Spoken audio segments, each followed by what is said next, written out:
l'histoire du langage C est intimement liée à celle du système d'exploitation Unix.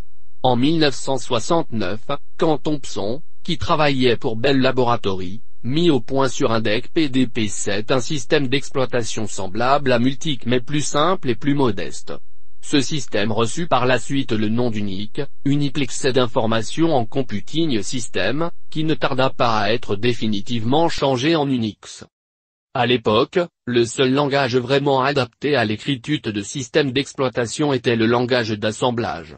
Ken Thompson développa alors un langage de plus haut niveau, c'est-à-dire plus proche du langage humain, le langage B, dont le nom provient de BCPL, un sous-ensemble du langage CPL, lui-même dérivé de l'Algol, un langage qui fut populaire à l'époque, pour faciliter l'écriture d'Unix. C'était un langage faiblement typé, un langage non typé, par opposition à un langage typé, est un langage qui manipule les objets sous leur forme binaire, sans notion de type, caractère, entier, réel, et trop dépendant du PDP-7 pour permettre de porter Unix sur d'autres machines. Alors Denis Ritchie et Brian Kernighan, de Bell Laboratories également, améliorèrent le langage B pour donner naissance au langage C. En 1973, Unix fut réécrit entièrement en langage C. Pendant 5 ans, le langage C fut limité à l'usage interne de Bell jusqu'au jour où Brian Kernighan et Denis Ritchie publièrent une première définition du langage dans un ouvrage intitulé C Programming Language. Ce fut le début d'une révolution dans le monde de l'informatique.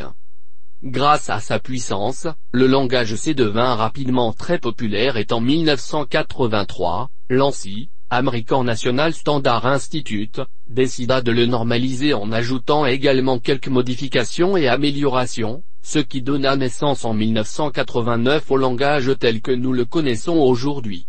L'année suivante, le langage C a été adopté par l'ISO, International Organization for Standardization, et actuellement, par l'ISO-ELIC, International Electrotechnical Commission, et a connu au fil du temps certaines révisions, dans l'immense majorité des cas toujours compatibles avec les versions antérieures, dont les plus importantes sont celles de 1990, adoption par l'ISO, de 1995, amélioration du support du développement de programmes internationaux, et de 1999, ajout d'un nombre important de nouvelles fonctionnalités.